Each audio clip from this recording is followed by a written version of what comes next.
वादे जी, मंच पर उपस्थित एसीपी शुभदा चौहान जी, मेरे विभाग में रहने वाले हमारे वरिष्ठ नेता और जो सीनियर काउंसिल नाते फैमिली कोर्ट में जिनका नाम है से एडवोकेट क्रांति साधे जी, चार्टर्ड अकाउंटेंट भुजिता जायसवाल जी, मृणालिनी वाघ जी, एचओडी निर्मला निकेतन, डॉक्टर प्रतिमा गोयल, शैलेश गढ़िया, डॉक्टर रोहन जी और उपस्थित सभी बंधु और बहनों, मुझे इस बात की पूरी जानकारी है कि हम सब लोग काफी समय से यहाँ पर बैठे और कार्यक्रम समाप्ति की ओर बढ़ रहा है, तो हमारे मन में रहेगा कि कार्यक्रम समाप्त कब हो। लेकिन हमें यहाँ पर आप सबकी तरफ से सबसे पहले तो मैं डॉक्टर शुभा उपाध्याय और उनके पूरी टीम को बहुत सारी बधाई देता हूं कि उन्होंने उत्कृष्ट कार्यक्रम का यहाँ पर आयोजन किया। मैं सुन रहा था पैनल डिस्कशन भी, और पैनल भी एकदम मजबूत, पुलिस ऑफिसर भी, डॉक्टर भी, वकील भी, सीए भी, प्रोफेसर भी, और इस पैनल डिस्कशन के माध्यम से ये चर्चा सत्र महिला सक्षमीकरण और महिला सुरक्षा ये विषय को लेकर हम सबके सामने रखा गया। विषय अच्छा भी लगा कि यहाँ पर बैठे हुए बहुत सारे पार्टिसिपेंट्स ने आप में से उसके ऊपर सवाल भी पूछे और मन का दर्द भी बयान किया। आज समय है कि हम सब लोग महिला सुरक्षा के विषय पर खुलकर चर्चा करें। समाज वही अच्छा होता है जहां पर उस देश की महिलाओं को सुरक्षा सबसे ज्यादा दी जाती है। वही समाज, वही देश दुनिया में अच्छा गिना जाता है। जिस शहर की महिला सुरक्षित, वो शहर सुरक्षित माना जाता है, और जिस परिवार में महिलाओं को सम्मान ज्यादा, वो परिवार संस्कारित परिवार माना जाता है। और इसके लिए कोई कायदे कानून की आवश्यकता नहीं है। कायदे कानून तो होने ही चाहिए, लेकिन परंपरागत अपनी व्यवस्था ऐसी है कि हम सब अपने घरों में अगर झांक ले, थोड़े अपने माता पिता से, दादा दादी से बात कर ले, तो हमको भी ध्यान में आएगा कि हमारे परिवार में भी अगर मेरी माँ, मेरी दादी, मेरी बहन, इसको अगर सम्मान है तो उस परिवार को, उस बस्ती में रहने वाले सभी लोग सम्मानित नजर से देखते हैं। जहां तक कानून की बात हो या सुरक्षा की बात हो, मन को तकलीफ देने वाले सभी विषय दिन ब दिन सामाजिक चित्र में दिखते हैं। कुछ घटनाओं का जिक्र शुभा जी ने किया। इतनी घटनाएं बर्बरता से बनी हुई है।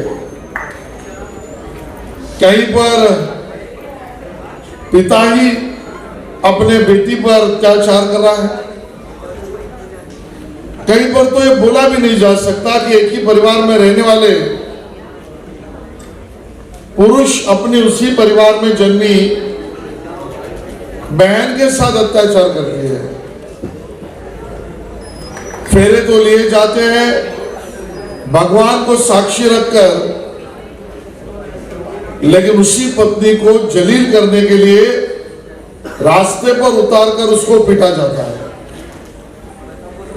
बात यहां पर निकली काम पर जाने वाली मेरी बहनों की। काम पर अगर मेरी बहन जा रही है, अपनी मेहनत से रोजी रोटी कमा रही है, तो उस काम पर जहां पर जा रही है वहां पर भी मैं तो ऐसे वर्गों को विकलांग ही कहूंगा कि जो ऐसे स्थिति में भी अपनी मानसिक दुर्बलता का और क्रिमिनल माइंड का परिचय देते हैं। स्कूल कॉलेज में जाने वाली मेरी बहन जिस टीचर पर या प्रोफेसर पर पूरी श्रद्धा की भाव से अपना विश्वास रखती है, वहीं पर कभी कभी ये घटनाएं दिखाई पड़ती है कि वहां पर भी अत्याचार हो रहा है। और इसके कारण ये समाज के मन में ये प्रश्न अभी बहुत अग्रिम हो चुका है कि ऐसी व्यवस्था में हम सब अच्छा समाज और अच्छा देश बने, उस तरफ कैसे बढ़े। प्रश्न बिल्कुल सही है, चिंता बिल्कुल जायज है, बात कहना भी खुलकर चाहिए, लेकिन ऐसे चीजों पर राजनीति होना ये उस विषय की महत्वता को कम करने जैसा हो जाता है और उसमें तू और मैं लग जाती है। विषय जिस महत्व का है उसको बाजू में रखा जाता है। सोशल मीडिया का जमाना है। किसी मेरी बहन ने यहां पर प्रश्न पूछा, मोबाइल हो, इंटरनेट हो, और उसका उपयोग क्या करना चाहिए, कैसे करना चाहिए, उसकी ह्यूमन बॉडी के ऊपर, माइंड के ऊपर उसके क्या परिणाम होते हैं। और पैनलिस्ट ने भी कहा कोई एक ऐप है। मुझे लगता है कि कुछ चीजें हमको बहुत गहराई से सीधी भाषा में समझनी पड़ेगी। जमाना वो और था जो मेरे माता पिता के समय था कि सच और झूठ, सही और गलत, इसके बीच का निर्णय करने के लिए कई दिन मिल जाते, क्योंकि तभी टीवी नहीं था, न्यूज़पेपर आता था, आदमी वो पढ़ेगा, सोचेगा, बात करेगा और उसके बाद तय करेगा ये सही है कि गलत। हमारा जमाना आ गया कि वहां पर कुछ घंटों में सही गलत का निर्णय करना पड़ा, क्योंकि तब तक इलेक्ट्रॉनिक मीडिया चल पड़ा और ब्रेकिंग न्यूज हर घंटे में आने लगी। समय कम हुआ, कुछ दिनों से कुछ घंटों तक आ गया, लेकिन आपका जमाना ना आपको दिन देगा पूरा, ना पूरा घंटा देगा, कुछ चंद सेकंडों में सही या गलत का निर्णय करना पड़ेगा। क्योंकि आपका जमाना, मेरा जमाना इंटरनेट का जमाना है। शिक्षा व्यवस्था के लिए इंटरनेट पर प्रोजेक्ट करना जरूरी है, तो मैं मोबाइल का यूज करूंगा या करूंगी, लेकिन मैं नेट पर जब हूं उसी समय पर नीचे कोई गलत एडवर्टाइजमेंट आती है और उसको मैं क्लिक कर देता हूं, तो सही गलत तय करने का फैसला कुछ सेकंडों में चला जाता है। और इसके लिए सीधी भाषा में कहो तो मैं मेरे युवा साथियों को ये कहूंगा, इसका निर्णय करना है तो उसकी व्याख्या, कार्य पद्धति बहुत आसान है। जो चीजें हम मोबाइल पर, लैपटॉप पर, टैब पर, नेट पर अपने माँ बाप के सामने करें, वो सही चीज है। जो चीज हम हमारे माँ बाप के सामने न कर पाए या उनको ना बता पाए, ये मान के चलो वो चीज सही नहीं। इसके लिए कोई रॉकेट साइंस नहीं चाहिए। हम प्रोजेक्ट रिपोर्ट कर रहे हैं तो माँ बाप के सामने कर रहे हैं, उन्होंने पूछा क्या कर रहा है, देख लो, सही चीज। हम अगर कोई ऐसे साइट पर गए जिसका उल्लेख डॉक्टर साहब ने किया कि मेरी छोटी बहन की मानसिकता पर दबाव डालने वाली, और वो अगर कहीं पर भी बैठकर हम देख रहे या जा रहे और उस समय पर माँ बाप ने पूछा क्या कर रहे हो, कुछ नहीं, ऐसा करके मोबाइल रख दिया, वो चीज गलत है। हमको ऐसे नुस्खे निकालने पड़ेंगे। मैं पैनलिस्टों से भी निवेदन करूंगा कि सहज भाषा में जो हमारे आने वाले पीढ़ी को उसका लाभ मिल सके। कोर्ट की जजमेंट्स भी काफी आती है, क्रांति जी उससे अवगत है। मैं वो जजमेंट जान रहा हूं 2016 में ऋषिराज सिंह के नाम से फेमस हुआ। और केरला हाईकोर्ट के उस जजमेंट का उपयोग इस तरह किया भी और था भी कि कोई भी महिला से या महिला के पास आप कंटिन्यूअसली 14 सेकंड से ज्यादा देखते हो तो it is amounting to jail. लेकिन यह जजमेंट का दुरुपयोग भी है that 14 seconds should create an uncomfortableness to that woman. That is the important criteria.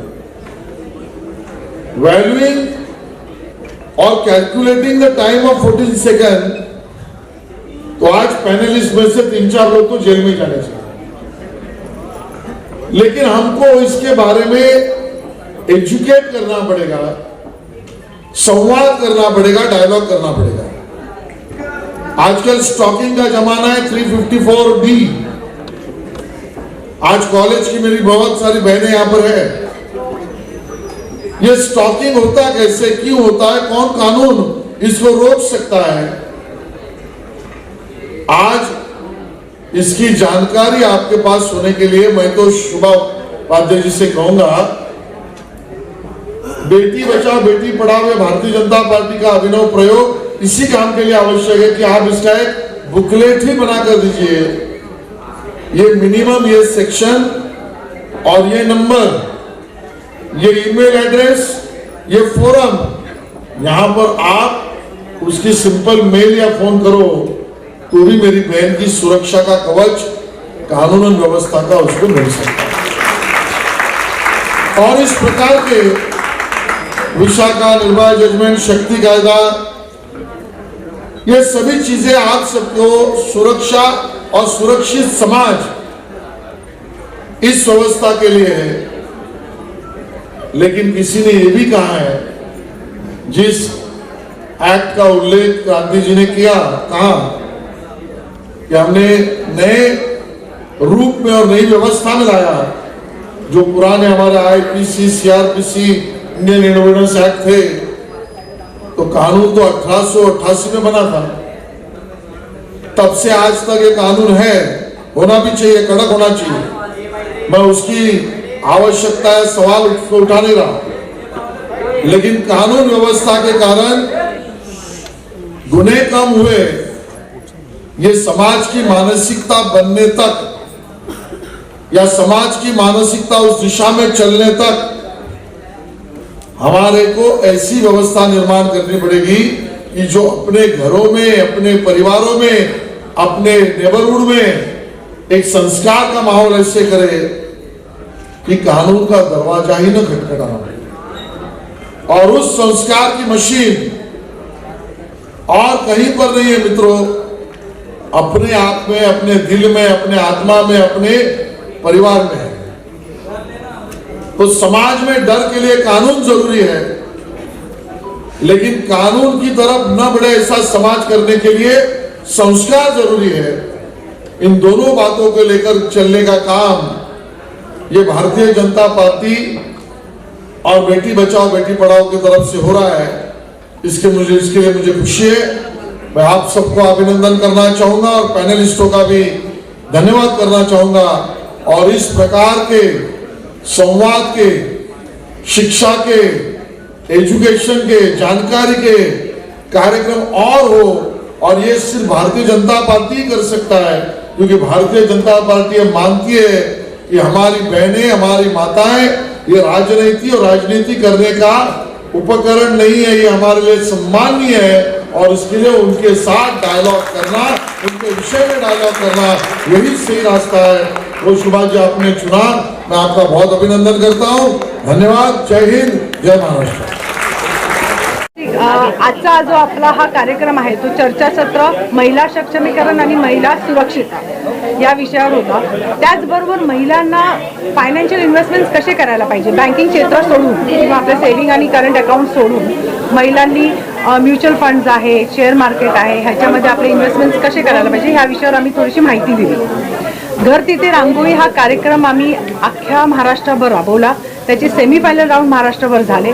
मी स्वतः त्याचा दौरा केला आणि त्याचे फायनल राऊंड आज प्राइस डिस्ट्रीब्युशन आम्ही इथे ठेवलेलं होतं। कुठून कहाँ से लोग आए थे? आज आपला गोंदिया, गडचिरोली, त्याच्यानंतर चंद्रपूर, धुळे, जळगाव, पश्चिम महाराष्ट्र, मराठवाडा, लातूर, बीड या सगळीकडून आज मुंबई आहे, ठाणा, भिवंडी सगळीकडून म्हणजे पूर्ण महाराष्ट्रातनं प्रत्येक जिल्ह्यातनं आमच्या महिला आणि पुरुष, कारण बेटी बचावमध्ये महिला आणि पुरुष दोघे असतात. आमचे सगळे पदाधिकारी, विजेते, त्यांची फॅमिली, त्यांना प्रोत्साहन द्यायला त्यांचे घरचे सुद्धा इथे उपस्थित राहिले होते. सडन डिस्कशन था यहाँ देखा मैंने कि लड़की को कहा गया कि लड़की को पढ़ाओ का बचाओ वगैरह, मतलब क्या कुछ कहेंगे आप?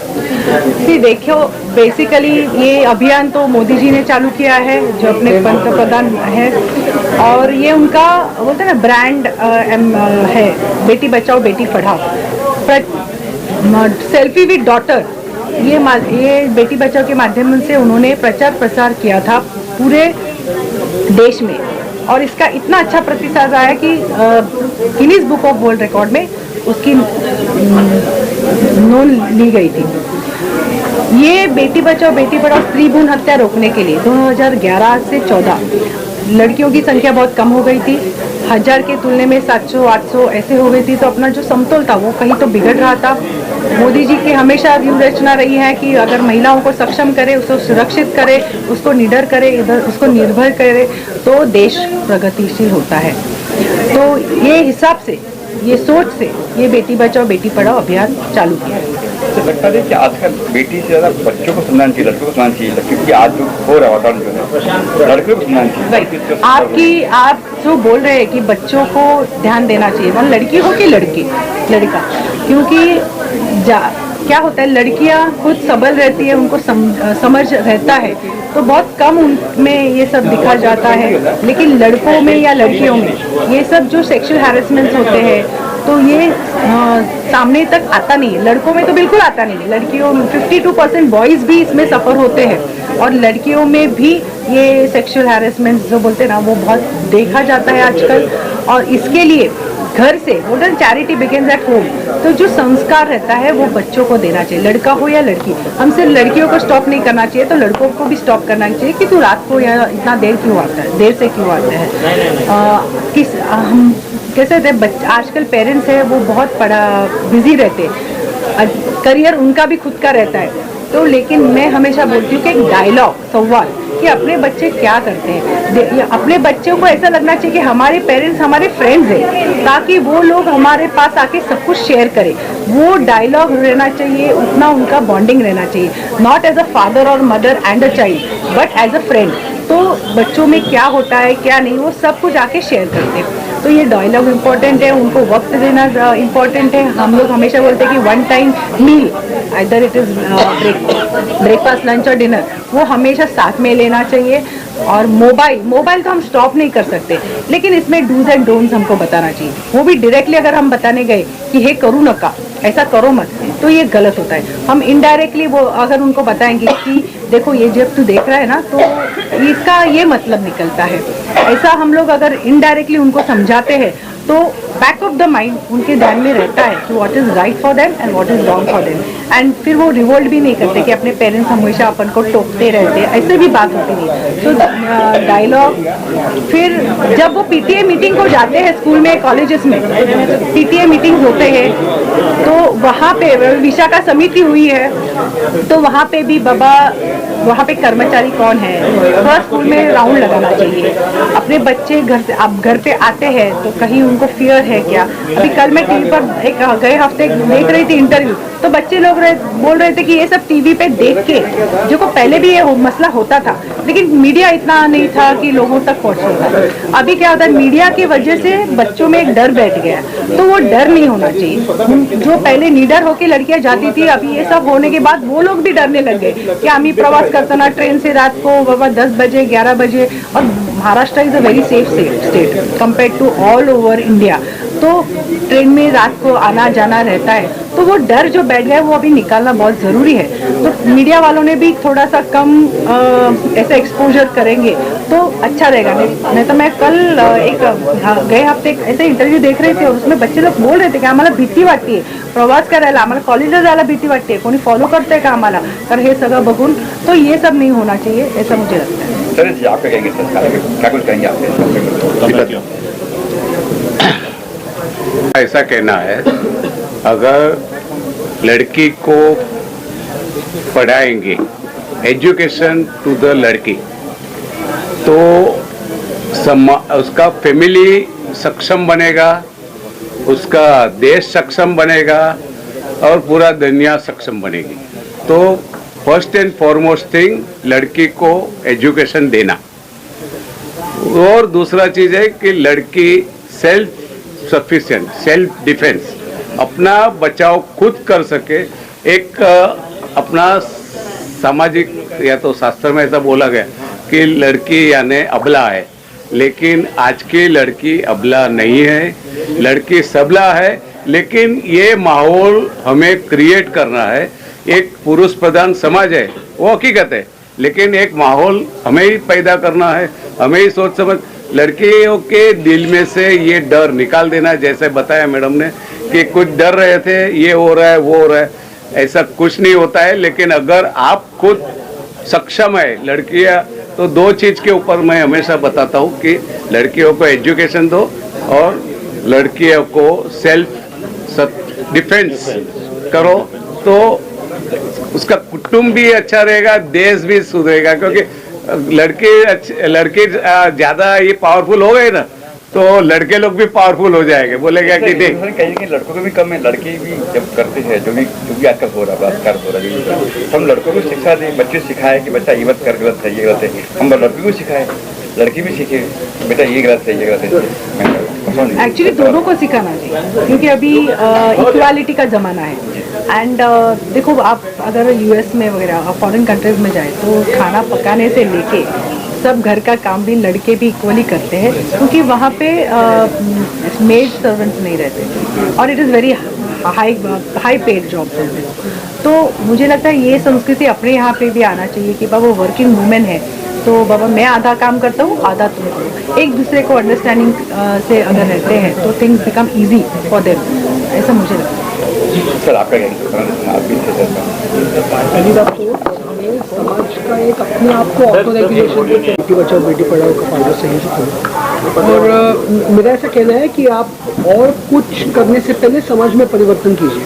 कहाँ भी समाज में परिवर्तन करेंगे वहीं से शुरुआत होगी। बेटी बाहर आने से पहले ही उसको आप फीमेल इन्फेंटिसाइड के माध्यम से भ्रूण हत्या करके मार रहे हैं। अभी मोदी जी के सरकार ने जो भी अभी रिसेंटली स्ट्रॉन्ग लॉज लाए हैं उसकी वजह से ये अभी बहुत कम हो गया है, मगर फैक्ट रिमेन दैट आज भी ऐसी जगहें हैं जहाँ ये होता है।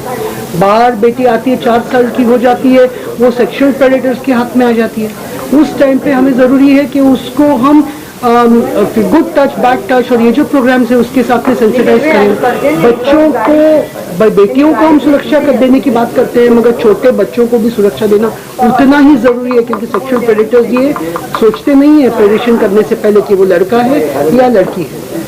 समाज में जब तक हम बदलाव नहीं लाएंगे तभी तक ये सिर्फ हम अगर नारा देते रहेंगे तो उससे आगे नहीं होगा। जैसे आज शोभा जी ने आज बेटी बचाओ बेटी पढ़ाओ के माध्यम से इतना बड़ा कार्यक्रम दिया, शिवराज जी को यहाँ बुलाया और हमारी सारी टीम ने इसको आगे बढ़कर लड़कियों को, SNDT कॉलेज की लड़कियों को सेंसिटाइज किया। जितना प्रोग्राम आप ज़्यादा करें सभी यहाँ के और बाकी के हमारे पूरे महाराष्ट्र के हमारे पदाधिकारी, बाकी के लोग जो सब आके सेंसिटाइज होके गए, हम ये प्रयत्न करते रहेंगे तो कहीं ना कहीं समाज में बदल जरूर आएगा। क्या लगता है आपको सेक्सुअल हरासमेंट के अंदर ड्रग्स और मोबाइल कितना जिम्मेदार है सेक्सुअल हरासमेंट के लिए? क्योंकि समाज के अंदर ड्रग्स की वजह से बहुत ज़्यादा सेक्सुअल हरासमेंट जो है बच्चों के ऊपर भी हो रहा है, और मोबाइल कितना जिम्मेदार है ये दोनों चीज़ों के लिए? अब सरकार को क्या कदम उठाना चाहिए इन चीज़ों को? ड्रग्स एक सोशल प्रॉब्लम है। अगर आप जब भी देखेंगे ड्रग्स एक सोशल प्रॉब्लम है, उसको एक सोशल तरह से ही लॉ एंड ऑर्डर प्लस उसको सोशल रिफॉर्म्स एंड सेंसिटाइजेशन की तरह आपको उसको हैंडल करना पड़ेगा।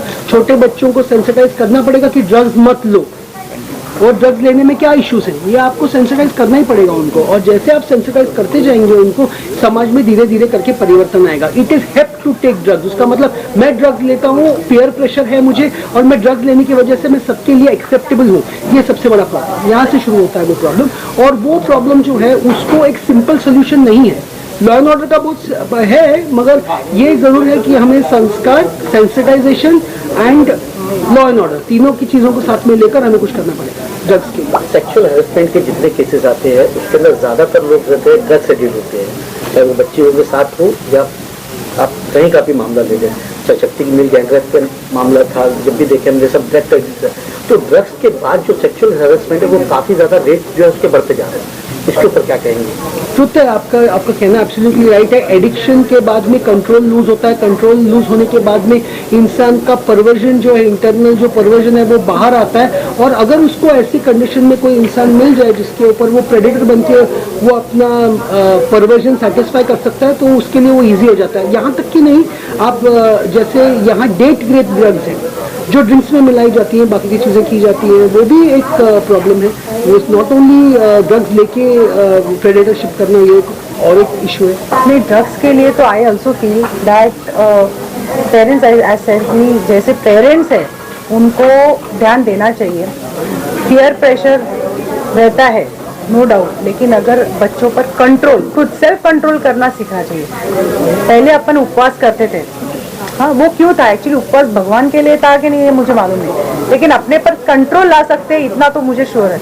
अगर ये सब संस्कार अगर हम बच्चों को देंगे तो आई थिंक ड्रग्स वगैरह से हम थोड़ा सा दूर रह सकते हैं बच्चों को।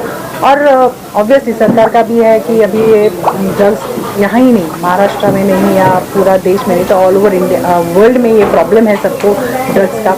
तो इसके रैकेट्स भी है, कॉलेज प्रीमाइसेस में प्रिंसिपल्स है, कॉलेज के ट्रस्टीज है, तो कॉलेज प्रीमाइसेस में यूजुअली ये ड्रग्स का ये फैला जाता है। अब पब्स है, अभी देखो बीच में पूना में कितने सारे होटल्स में उन्होंने रेड्स किए, तो तभी पता चला कि वो जो एक्सीडेंट हुआ वो अंडर ड्रग यही था। तो ये सब रोकने के लिए ये सब पब्स है जो रात रात को देर से चलने वाले होटल्स है, इन पर इंस्पेक्शन करके, इनके छापे मार के उन पर ध्यान रखें और उनको कड़क से कड़क सजा देना चाहिए। जस्ट बाबा पैसा देके फिर वो लोग छूट जाते हैं, वो नहीं होना चाहिए।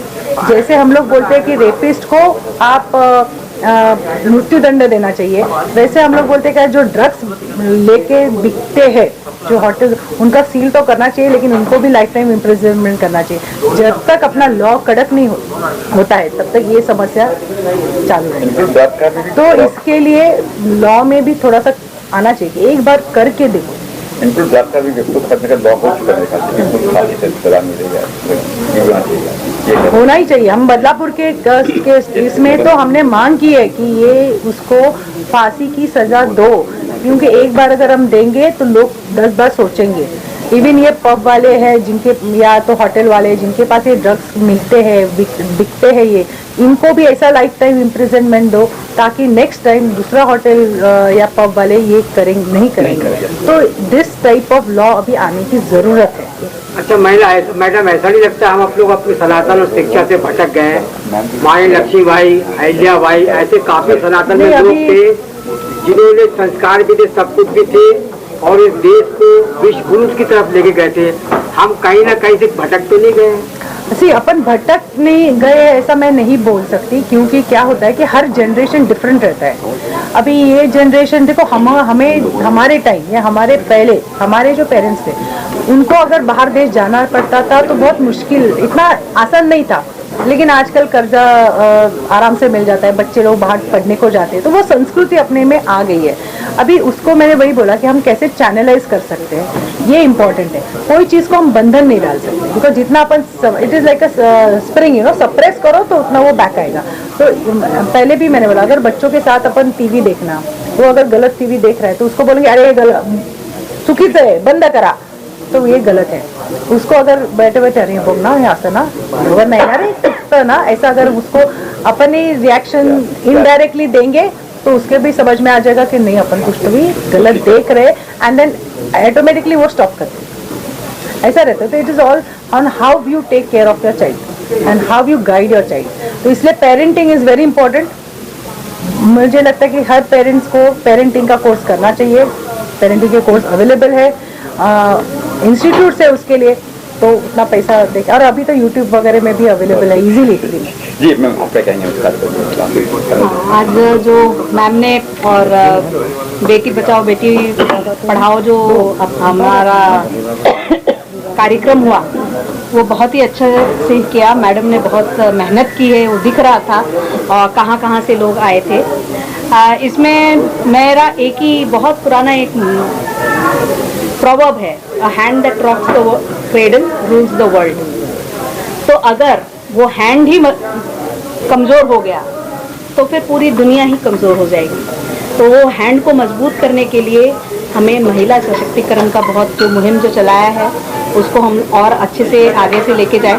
और अभी sexual good touch bad touch की बात कर रहे थे, तो हम लोग हम CAs हैं, हम एक ग्रुप फॉर्म करके हम लोग ने एक रहे हम सावधान करके एक प्रोग्राम चलाया था जो BMC के स्कूल्स में हम जाते थे और गुड टच बैड टच के बारे में बताते थे।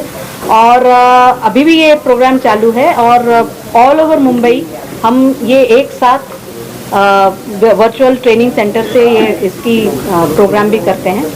तो सब तरह से हम कोशिश कर रहे हैं और डॉक्टर साहब भी कर रहे हैं, मैम भी कर रही हैं, शैलेश भाई भी कर रहे हैं, तो इसके लिए बहुत बहुत बधाई। जी मैम, आप क्या कहेंगे? Falguni Ben, x municipal council. आज हमारे जो बेटी बचाओ बेटी पढ़ाओ के महाराष्ट्र के हमारे संयोजक डॉक्टर शुभा जी ने बहुत ही अच्छा कार्यक्रम ऑर्गेनाइज किया और सभी पैनलिस्ट को भी बहुत बहुत शुभकामनाएं, क्योंकि सभी तरह के पॉइंट्स उसमें कवर किए गए हैं। और उसमें ये भी था, एक साहब ने कहा गुड टच बैड टच, फिर या तो फिर मोबाइल का भी न्यूसेंस है और उसमें ये भी गाइडेंस दिया गया है कि वो एक ऐप है फैमिली लिंक, वो डाउनलोड करेंगे तो अपने बच्चे का जो हम लोग ट्रैक कर सकते हैं।